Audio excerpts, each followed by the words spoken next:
opinar. ¿Qué tal? ¿Cómo están? Qué gusto que nos acompañan como todos los lunes para opinar en esta mesa de análisis, de debate, de crítica. Y bueno, es un gusto que esta semana nos toque y me toque compartir esta mesa con Marta Reyes, con Juan Carlos Zúñiga y con Raúl Frías. Un gusto saludarles, compañeros. Compañeros, buenas tardes al auditorio. ¿Qué tal? Buenas tardes. Paco. Hola, hola. Bueno, pues... Hola, Marta, ¿cómo estás? Juan Carlos. Gracias, Raúl. A ver, invariablemente este tema de la inseguridad y la violencia es tema aquí para opinar, tristemente, porque una semana sí y otra también hay hechos violentos. Hoy en la mañana, platicando con Gastón García Miranda, compañero periodista, nos decía, a ver, ya es una cuestión cíclica. Todos los fines de semana hay una catástrofe, hay una masacre, hay una balacera, y el martes o miércoles, el día que toca el tema de la seguridad en la mañanera, todo está muy bien, no pasa nada. Bueno, hoy vamos a medirlo, si están de acuerdo, hoy lo vamos a medir porque este fin de semana lo que se vio en redes sociales, que no se ha confirmado de manera oficial, porque no hay cuerpos, esta ejecución, este fusilamiento en San José de Gracia, allá en Michoacán, en la que se dice que fueron asesinados entre 10 y 17 personas. Es terrible lo que está pasando en México, no en Michoacán, en México. ¿Cómo ver esta situación, Marta? Gracias, Paco. Pues fíjate que sí, efectivamente, la verdad es que cuando uno empieza a pensar los temas que quiere plantear para nuestras mesas de opinión, con nuestro auditorio también, dice uno, pero creo que acaban de hablar de inseguridad, pero pues es que pasó esto, no podemos evitarlo. La verdad es que sí, es semana tras semana y yo no sé si cada semana pensamos que no puede pasar algo peor y pasa algo peor. Al principio se decía que no se podía confirmar porque no había cuerpos. Evidentemente sí existen los videos, ya hay más videos que se han difundido en redes sociales. Primero el del presunto fusilamiento, en donde se ven las personas en la pared.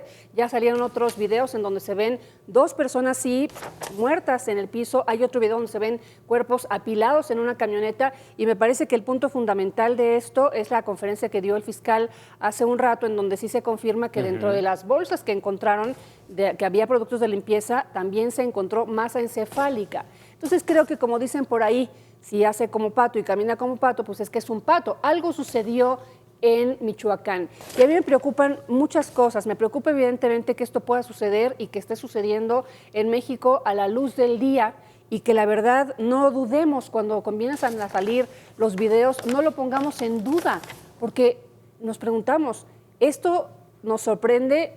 Nos duele muchísimo, pero nos sorprende que pueda pasar en México, en donde cuánto tiempo tenemos diciendo no hay Estado de Derecho. Varios mensajes me parece que hay dentro de esto que se está señalando.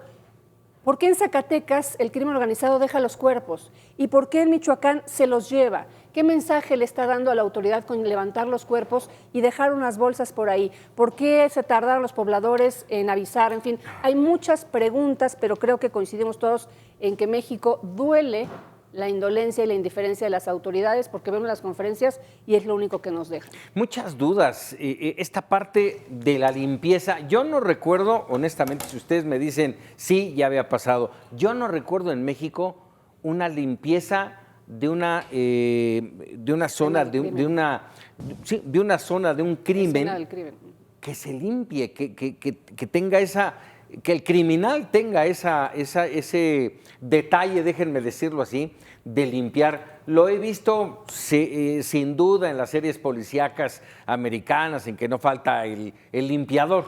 Bueno, pero a ver, ¿cuál es el objetivo de limpiar, de llevarse los cuerpos, de no dejar una gota de sangre? Ahora dicen que la sangre recorrió San José de Gracia porque justamente limpiaron y se llevó el agua a la sangre, pero es una situación lamentabilísima e insisto, el que la autoridad municipal, estatal y federal digan, pues no sabemos, no hay cuerpos, no necesitamos los cuerpos, está la imagen, caray, es verdaderamente impactante, ¿Por qué no hay cuerpos, Raúl. no pasó? A ver, déjame. A ver, el video que se difundió no muestra, Paco, que hayan muerto las personas, ¿sí? A ver, tratando un poco de entender este entorno, ¿no? O sea, como tú dices, hay muchísimas preguntas en torno a esto, pero el video en donde se ve a las personas, digamos, en la barda, que las tienen acomodadas, se ve a los otros hombres, uno hablando por teléfono, y lo que ya vimos en todo ese video, pero me parece que el video no es contundente en la parte de ver si realmente fueron fusiladas estas personas. Cuadratín, que es un medio de comunicación que en Michoacán tiene una buena presencia y que ha hecho una cobertura de los hechos violentos desde hace ya mucho tiempo, está publicando una camioneta con 2 cadáveres, ¿sí? Que es lo que se alcanza a ver. Y luego a un tipo con un chaleco antibalas lavando con manguera. Así, a ver, los criminales, se me hace muy difícil pensar que los criminales, después de que hayan asesinado o agredido a alguien, limpien la escena del crimen. Exacto. O sea, eso no checa con nada. No. Lo dicho por el fiscal no desmiente, pero también nos dice que los 3 policías municipales que estaban ahí, pues no avisaron. No, o sea, que no tenían la fuerza, déjame decirlo, de personal, de armamento, como para hacer algo. Pero eso habla de lo que hemos dicho mucho, la falta de capacidad de la policía municipal en cada uno de los municipios del país y del miedo que le tienen al crimen organizado en los pueblos de México. No es para menos el miedo.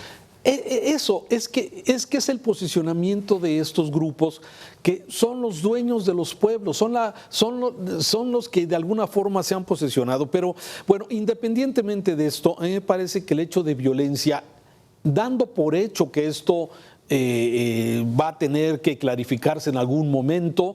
Se informa que el velorio era de la mamá de uno de los criminales que forman parte de una banda, según dijo el fiscal, que eran de otra zona, que estaban actuando en Colima, que todo eso es la misma, digamos, la misma circunferencia, Jalisco, Michoacán, Colima, en la misma zona, sí, y bueno, pues seguramente si es que están muertos van a aparecer en algún momento, supongo. No quiero pensar que se esté ya por política escondiendo cadáveres, o sea, eso lo descarto, ¿sí? Bueno, o en alguna fosa, Raúl, en alguna de las miles de fosas clandestinas que van apareciendo en México, ¿no? Sí, claro, a ver, sí, pero yo diría, ¿quién tiene interés más que los familiares de llevarse a sus seres queridos que fueron asesinados? Así es, ¿sí? Pero que los mismos criminales que los mataron se los lleven y limpien la escena, no me cuadra. Pero hay que dejar que los expertos y seguramente las evidencias nos van a ir dando este tema. Yo nada más déjame poner un punto sobre las IES en este asunto, ¿sí? Jueves, viernes, sábado y domingo, en México hubo 305 muertos, sin tomar en cuenta estos 17, ¿sí? La invasión en Ucrania, según el Ministerio de Salud de Ucrania, en estos mismos 4 días ha habido 352 muertos, de 305 a 352, en un país que no está en guerra, en un país que van las cosas bien, según se dice desde el gobierno, y donde tenemos todos los días, sí, alrededor de 70 a 90 muertos, de acuerdo a la misma contabilidad oficial. Eso me parece que es lo suficientemente grave como para que hubiera una gran estrategia, un parón de ver qué es lo que está pasando y lanzar algo que de alguna forma cambie los escenarios. Estamos distraídos con 1000 cosas, pero este tema de la violencia me parece que es sumamente delicado con esto. Fíjate, hace, nada más para terminar y no acaparar la palabra, hace un año, aquí en Jalisco, en Tonalá, sí, hubo una masacre parecida a esta, pero ahí sí quedaron los cadáveres de los albañiles, de los trabajadores de la construcción, que estaban esperando. Sí, 11 de ellos estaban esperando su paga, llegó un comando, los asesinó a todos con armas de alto poder y quedaron los cadáveres ahí en la jauja en Tonalá. Hace exactamente un año estábamos recordando hoy como parte de estas tragedias. ¿Qué hay detenidos? No. ¿Hay alguna investigación? Pues sí se dice que hay una investigación, pero nada más. Oye, a ver, mencionabas tú, hace falta una gran estrategia. Yo me quedaría con nada más hace falta estrategia, 1. Y 2, dentro de esa estrategia hace falta que la autoridad reconozca que existe el crimen organizado, que está dominando una buena parte del territorio nacional y que algo tienen que hacer. Juan Carlos.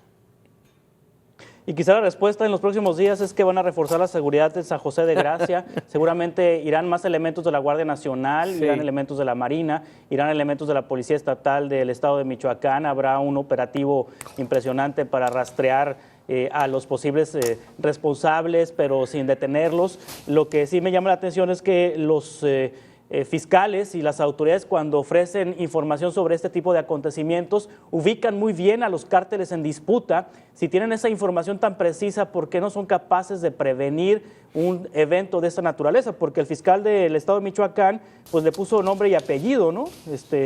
Una zona controlada por el cártel Jalisco Nueva Generación, y las víctimas son de cárteles unidos, de cárteles rivales. Esquizofrénico, por supuesto, porque pareciera que no quisieran ellos que se quedara evidencia de esa intervención que tuvieron al aparentemente fusilar a estas personas, pero circula un video que yo en este momento estaría protegiendo a la persona que grabó ese video, porque si la intención última de estos delincuentes era que no se supiera, pues se supo, trascendió, porque cuando el crimen organizado quiere que se sepa, ellos mismos tienen sus redes sociales y sus páginas en donde suben estos videos y estas masacres. ¿Y quién nos dice que esta persona no es parte del grupo criminal?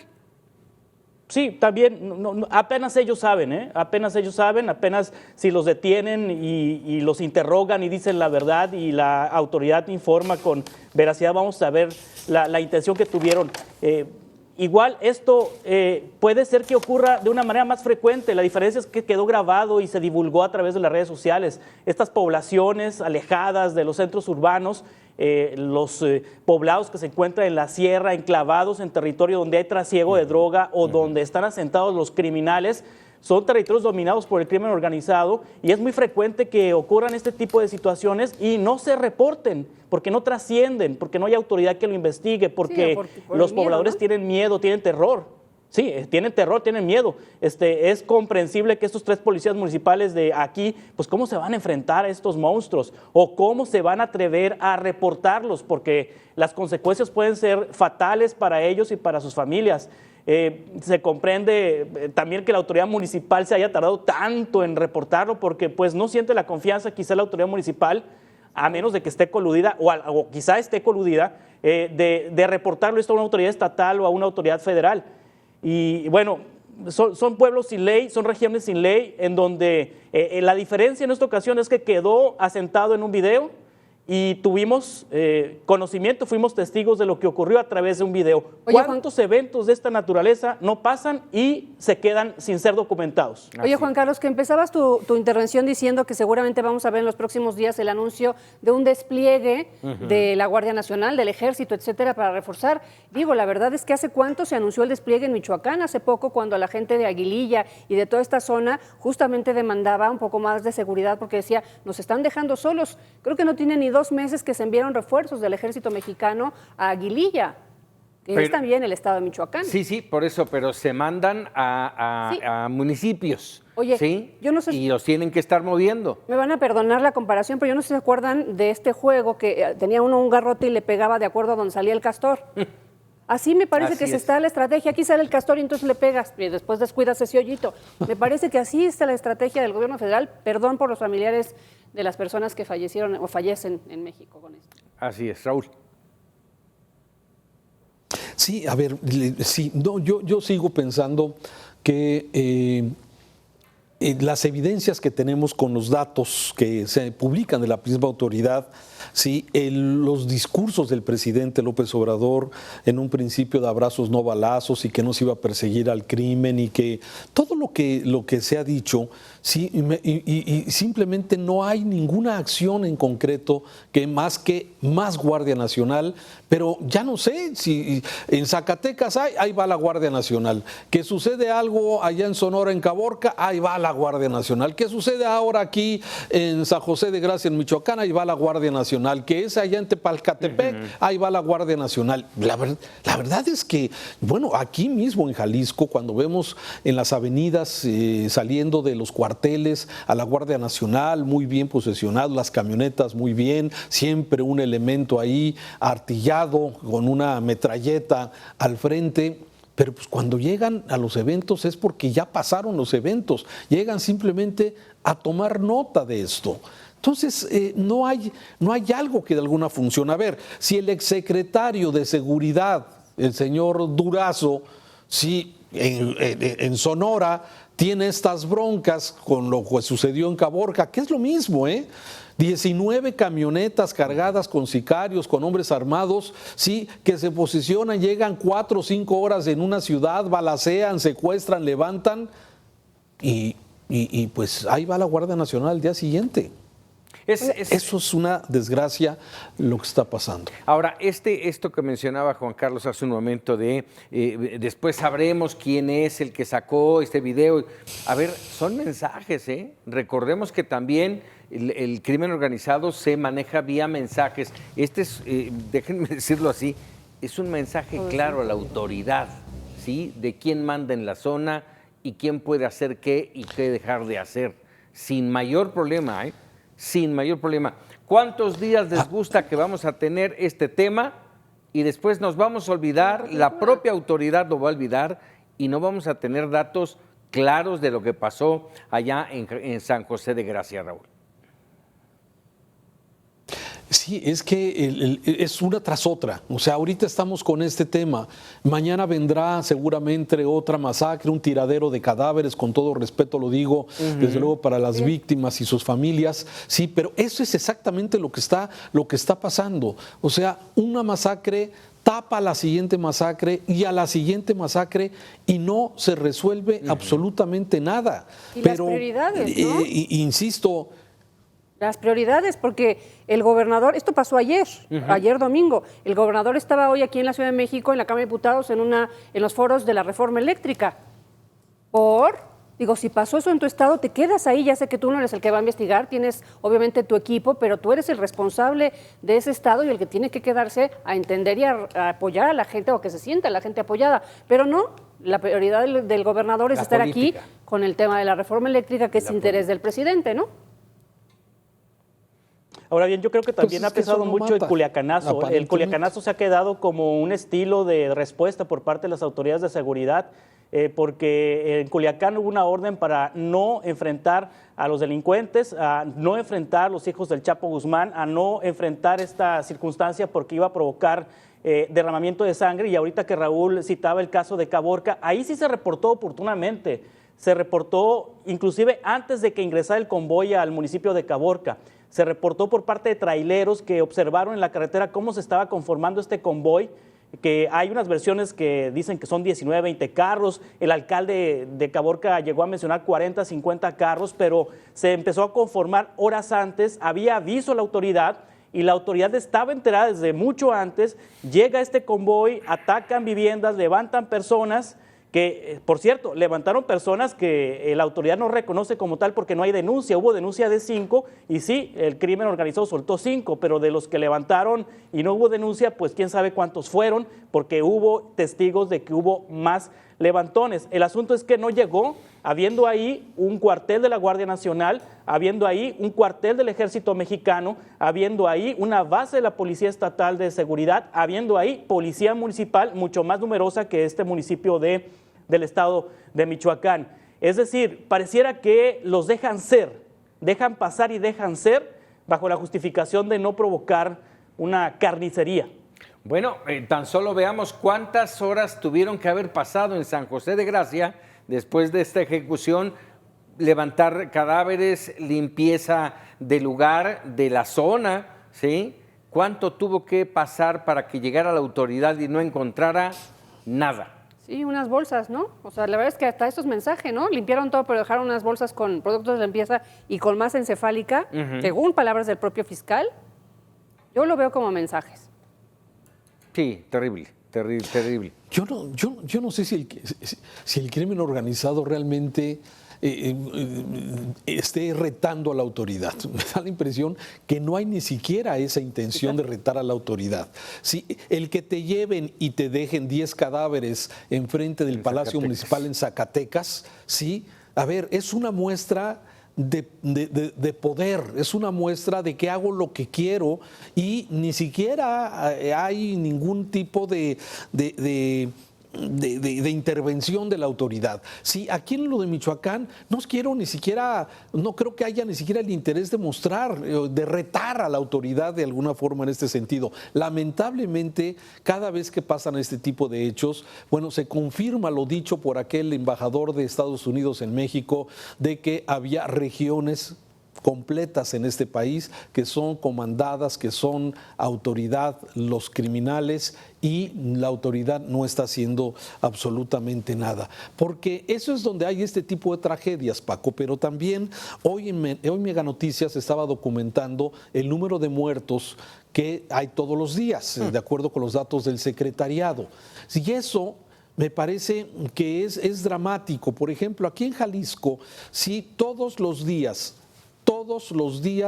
hay 4, 5, 6, 7, 8 en diferentes zonas, por diferentes circunstancias, con diferentes formas de muerto. Pero esto es algo que no se ha parado. Guanajuato, exactamente la misma situación que ha venido sucediendo. Y así muchas partes del país donde no podemos decir que, bueno, los gobernantes y normalmente los gobiernos estatales se lavan las manos diciendo es que están peleándose entre ellos los criminales y eso es de competencia federal y se lavan las manos, ¿sí? Y las policías municipales, las que tienen capacidad y tienen, digamos, las ciudades capitales, digamos. Si no están cooptadas. Sí, están más Sí, es por eso, no, eso hablo de las grandes ciudades, en las poblaciones. Mira, toda esta parte de Jalisco, de Guanajuato, de Michoacán, de Colima, de Nayarit, todas los policías, o sea, a ver, 3 policías en San José de Gracia, por favor, 3.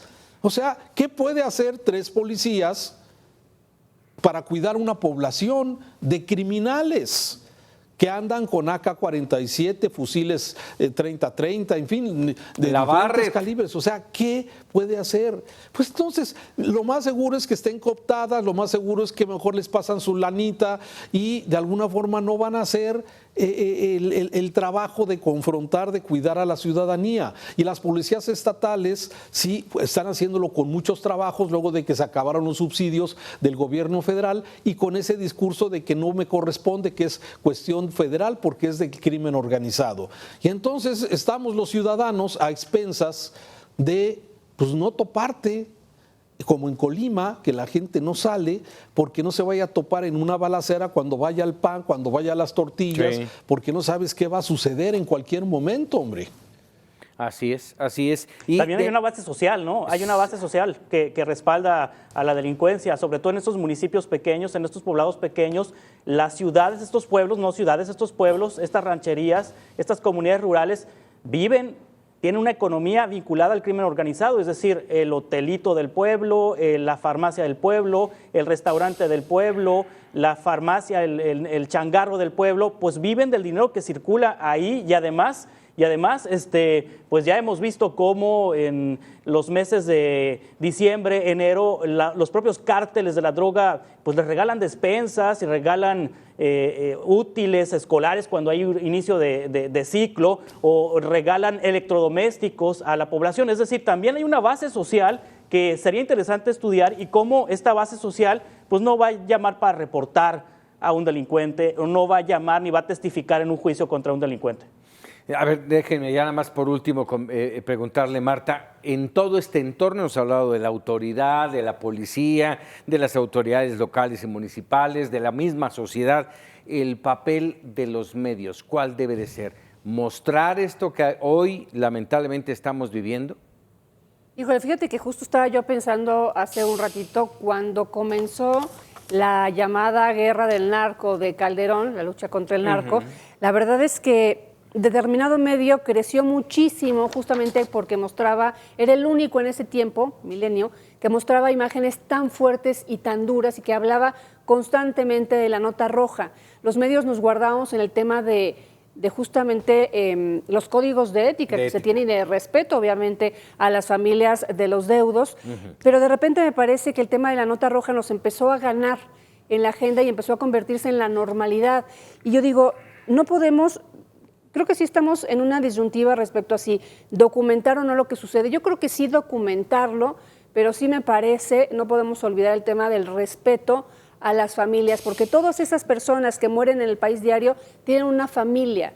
Y ver esos cuerpos o saber qué les pasó me parece que no es digno. Hay dos vertientes ahí, no sé si estén de acuerdo. Por un lado, y estoy de acuerdo contigo, Marta, el tema de las imágenes, que siempre debe uno de ser cuidadoso, respetuoso, ¿sí? Tanto de las víctimas como de sus deudos, como del resto de la audiencia. Pero por el otro lado, no podemos dejar de informar lo que está pasando. Roja o no roja esa información, es parte de nuestro día a día, Juan Carlos. Aunque la parte de nosotros es más cómoda, ¿no? Estamos en ciudades, estamos en una televisora, en una cadena nacional que de alguna manera te protege de un ataque o de alguna amenaza. Totalmente. Es decir, es más difícil que amenacen a Raúl Frías, que amenacen a un conductor de Mega Noticias, a que amenacen a un reportero local. De ahí los reporteros de las comunidades pequeñas como Caborca en Sonora son actos heroicos los que realizan para documentar lo que está pasando, porque de lo contrario no íbamos a tener imágenes, no íbamos a tener datos ni conocimiento de lo sucedido, porque solo estos periodistas que están en estas pequeñas comunidades están documentando a través de sus redes sociales, a través de sus portales, a través de programas noticiosos locales, lo cual significa un riesgo enorme para la seguridad de ellos, porque están prácticamente en la zona de guerra, Y yo sí pienso que es necesario documentar, y sobre todo aquí vienen los mecanismos de protección y cómo el Estado mexicano debe resguardar la integridad de estos reporteros, sobre todo que están en zona de guerra, porque es como ir a Ucrania a cubrir una guerra. Pero resguardar de verdad, no como Lourdes Maldonado, sobre ¿no? el tema. Un último comentario, Raúl, antes de irnos a un corte. Yo pienso que sí hay que documentar, sí hay que informar. Me parece, hoy afortunadamente tenemos las redes sociales que en los medios está confirmar que estos videos que se difunden, porque híjole, como hay situaciones de falsedad y todo, pero eso es lo que de alguna forma también nos toca a los medios, ¿sí? Poder confirmar que tal imagen, que tal circunstancia que fue grabada por los vecinos, ¿sí? Tenga precisamente el dato. Sí, me parece que necesitamos darle una vuelta. Unos datos nada más para terminar. En los primeros 37 meses de la administración de Calderón hubo 43,000 muertos. Con Peña Nieto, 65,000 en los primeros 37 meses. Con López Obrador llevamos 107,000 y vamos a la mitad, ¿sí? Y no quiere decir que sea culpa de López Obrador, ¿sí? Y lo dejo claro. Sí me parece que la inacción, la ineptitud o la falta de capacidad de quienes están al frente de esto no nos han permitido lograr lo que el mismo presidente ofreció para todos, que era pacificar este país, ¿sí? De lograr que tuviéramos tranquilidad, y eso es lo que no está ocurriendo, y no veo que vaya a ocurrir porque no veo nada diferente que se esté haciendo. Si la estrategia es la ocupación de la Guardia Nacional a nivel nacional, sí, eso no va a ser suficiente si no se ataca a los criminales en donde les duele, que es precisamente el dinero, cuentas, congelar, el confiscarle sus propiedades. No va a pasar nada. porque este movimiento va a seguir, porque los delincuentes y los criminales y el mercado de las drogas es gigantesco. Y México ha sido un jugador importante en este asunto. Pero además, no solamente eso, la delincuencia común, que también, si ve que no pasa nada, pues también se valienta. Si en México no hay consecuencias por matar a una persona, por robar una casa habitación, por robar, asaltar a una persona, y no hay consecuencias, esto se hace una situación normal, sin control, que es lo que pareciera que estamos viendo. Sí, pues entonces, o sea, oye, es muy poco probable que te puedan detener. Y aquí mata a cualquier persona con cualquier cantidad de pesos y sin que haya consecuencia. Bueno, pues esa es la guerra que estamos viviendo, es la guerra entre el crimen organizado, no contra el crimen organizado, es lo que estamos viviendo y eso es lamentable en México. Vamos a ir a un corte y vamos a regresar con esa guerra que se vive fuera de nuestro país.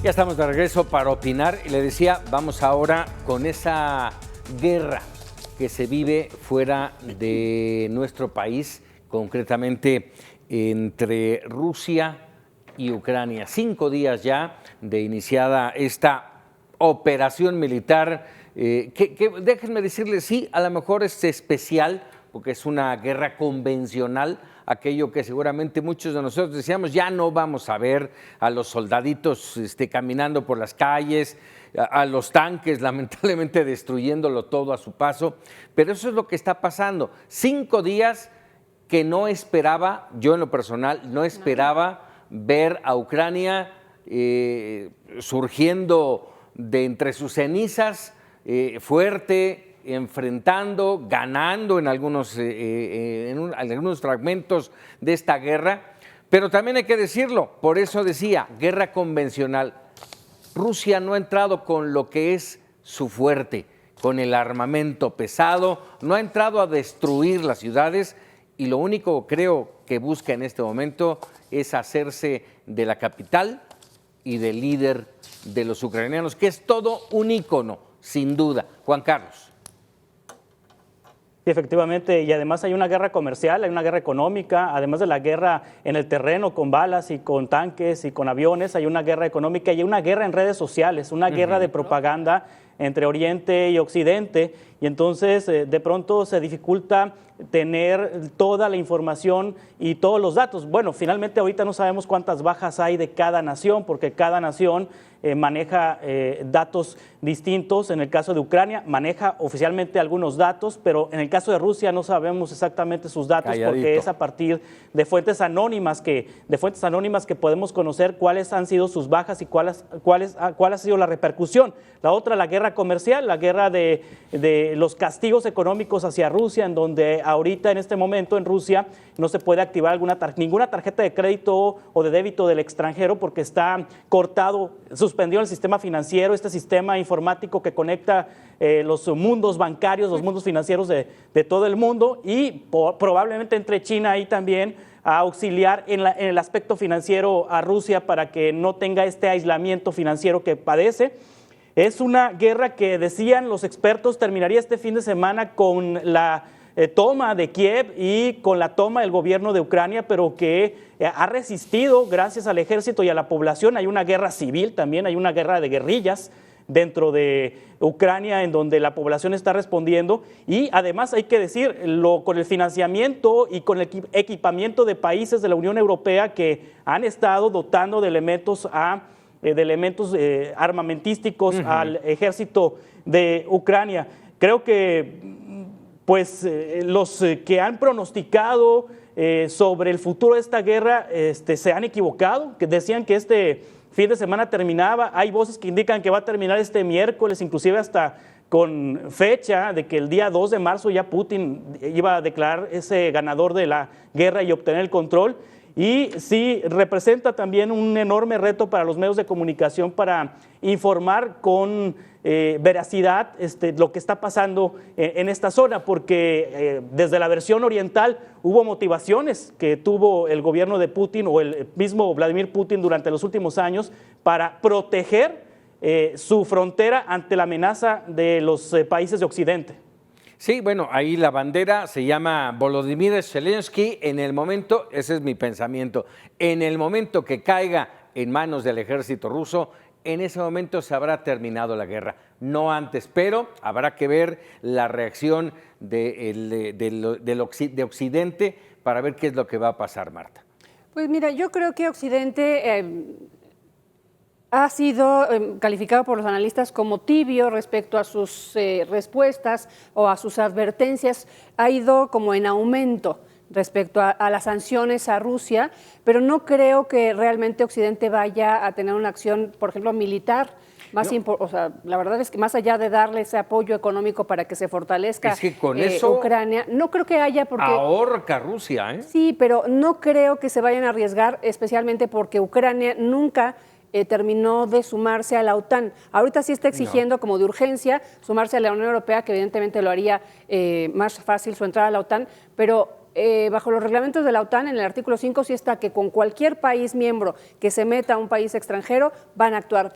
Pero Ucrania no lo es y no me parece que se vayan a arriesgar a provocar de manera más importante a Putin por un país que no forma parte de los suyos, por decirlo de alguna forma. Oye, pero a ver, y ahí esta pregunta, Raúl, en todo esto, a ver, es un país independiente, no es de Rusia, no es de la Unión Europea. ¿Qué carambas tienen que estar haciendo ahí, en este caso los rusos, queriéndose apropiar y tomar decisiones sobre un territorio que dejó de ser de ellos ya hace muchos años? Sí, bueno, a ver, hay un documental que está a propósito en Netflix que se llama La ventana de la guerra de Ucrania, precisamente, de cuando el conflicto del 2014, ¿sí? Y explica muy bien, ese documental es un documental, ¿sí? De estos países, de alguna forma, que quedaron con cierta inconformidad de algunos habitantes, en este caso son los separatistas, que de alguna forma ellos sienten que les iría mejor estar anexados a Rusia que Ucrania, y Ucrania ha tenido este conflicto civil y Ucrania ha estado atacando a estos separatistas. Los separatistas reciben apoyo de Rusia y hoy dice el señor Vladimir Putin que lo que él está haciendo es garantizar la paz. O sea, son visiones diferentes. Dijo algo Juan Carlos muy interesante, que me parece que esta guerra se está llevando en varios carriles. ¿Sí? Uno de ellos es el armamentismo, otro es la propaganda, lo que no se sabe exactamente qué es verdad o qué no es verdad, qué es quién está con quién, y esto de alguna forma esconde todas las tragedias humanas que seguramente están ocurriendo en diferentes ciudades de Ucrania.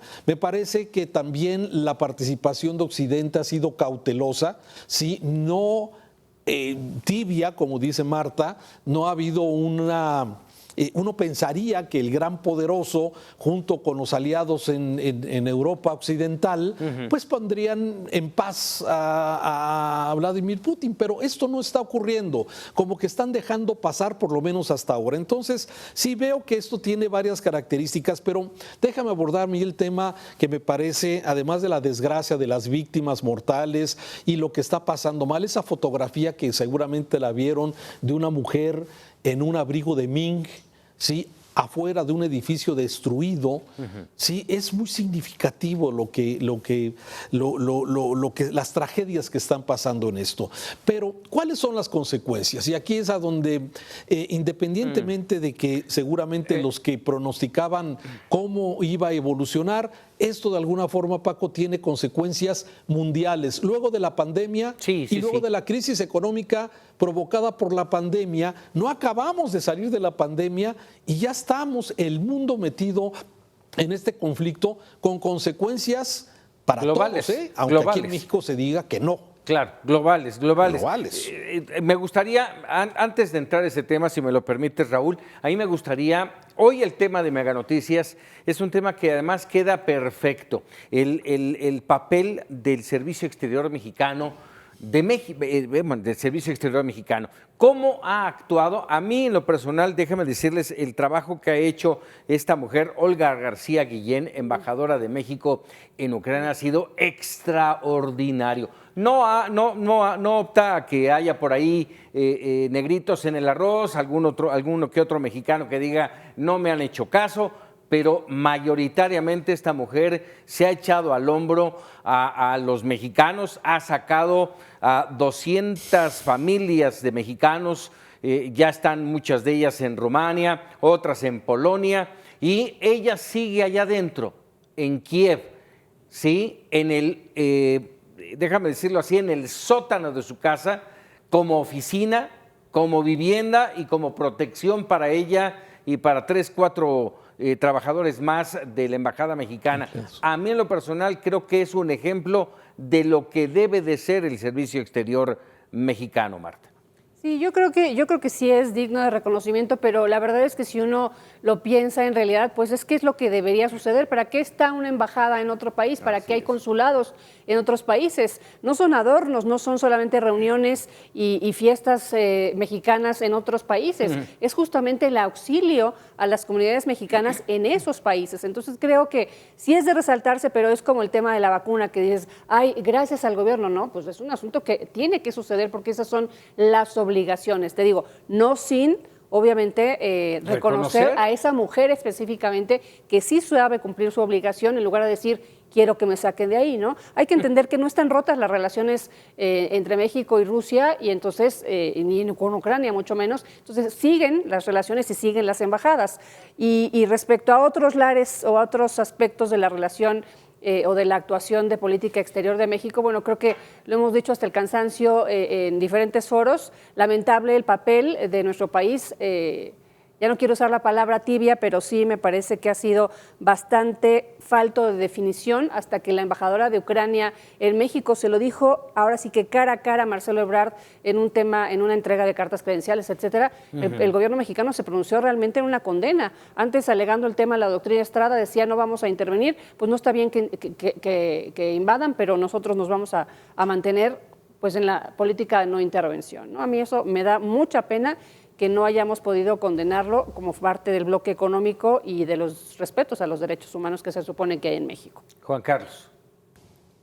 Aunque corrige, ¿no? Después Marcelo Ebrard, el canciller y el presidente, y condenan finalmente lo que...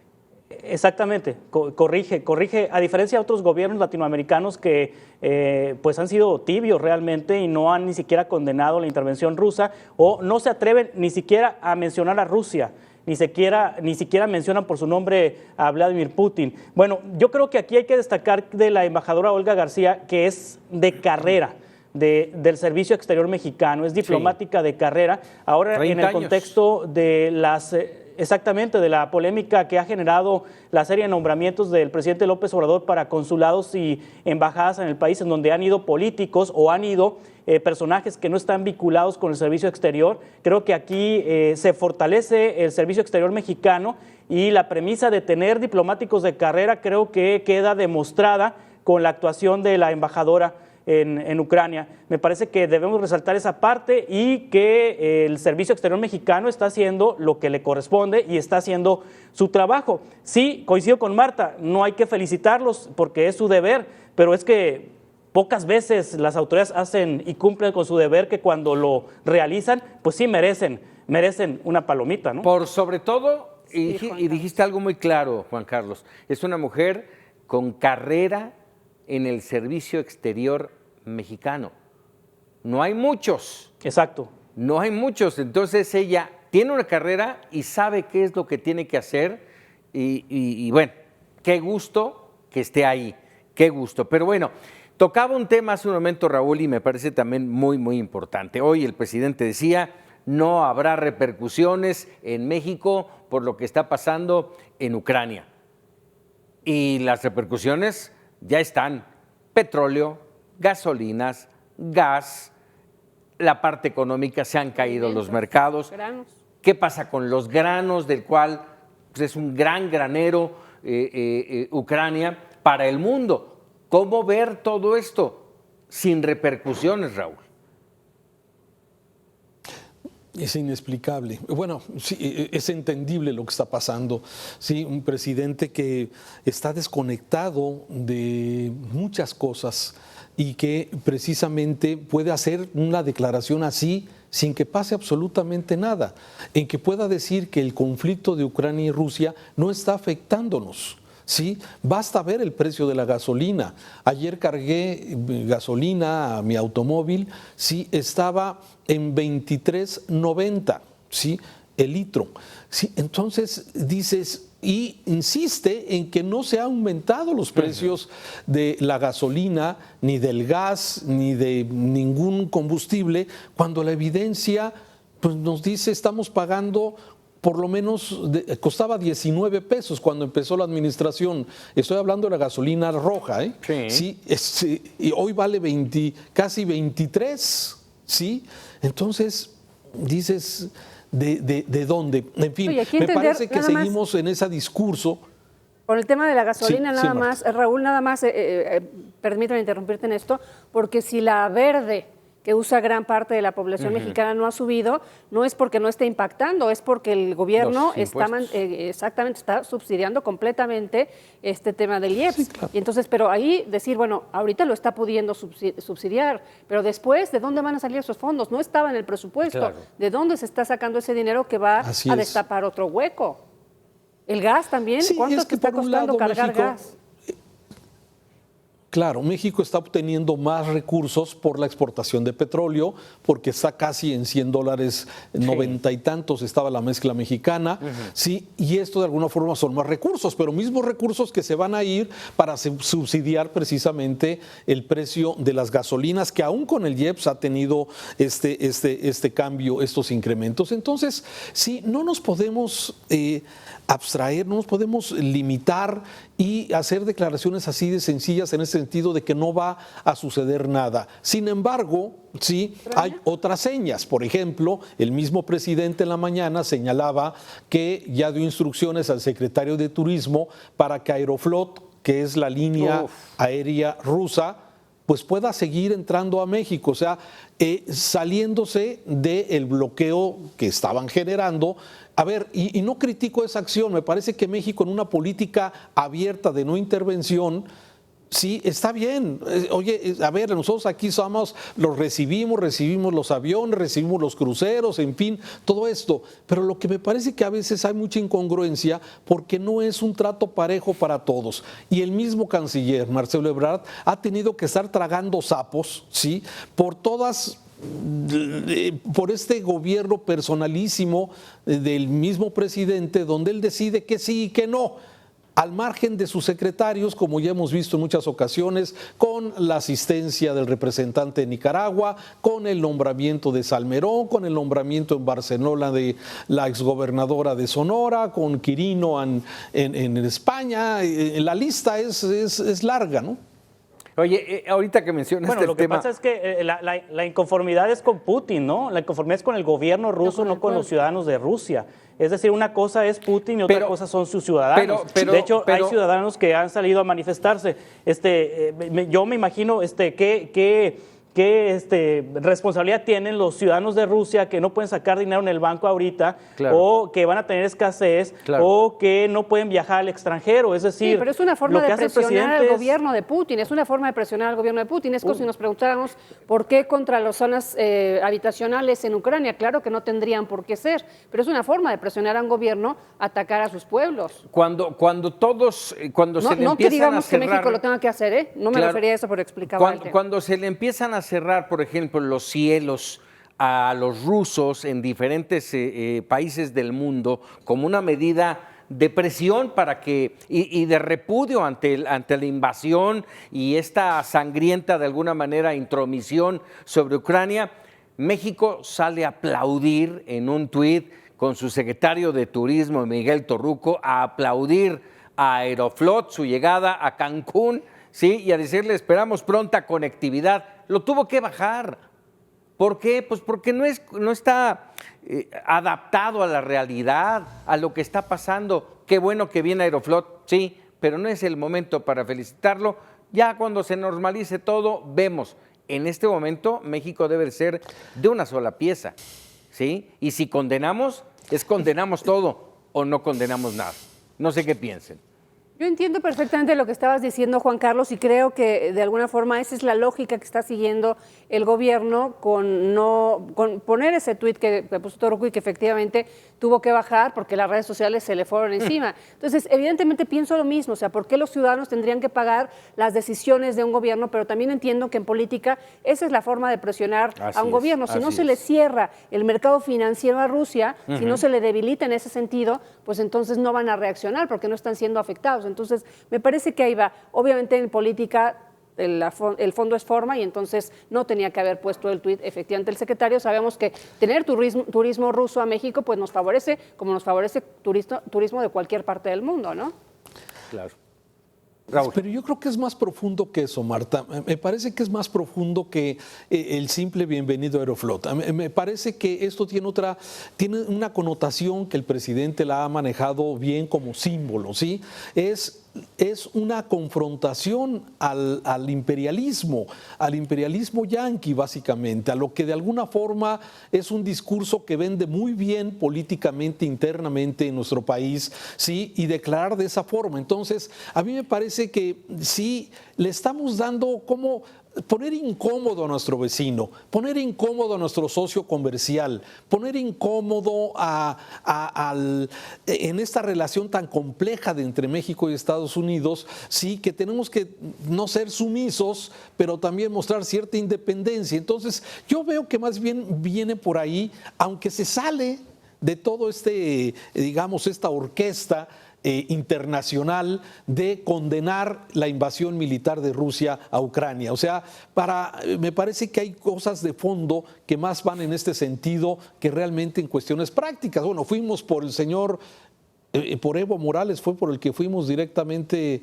a traerlo a rescatarlo. Sí, entonces a veces sí respetamos lo que es la autonomía de los pueblos y a veces no tanto, ¿sí? Me parece como que es una parte no definida de la política exterior de México. A veces sí y a veces no. Así es, así es. Oye, rápidamente nada más, estábamos hablando hace un momento del tema de las afectaciones a México, hablaban del gas, tanto Marta como tú, Raúl, hablaban del gas y yo quiero hacer mención de esto que es importante que nuestra audiencia dimensione.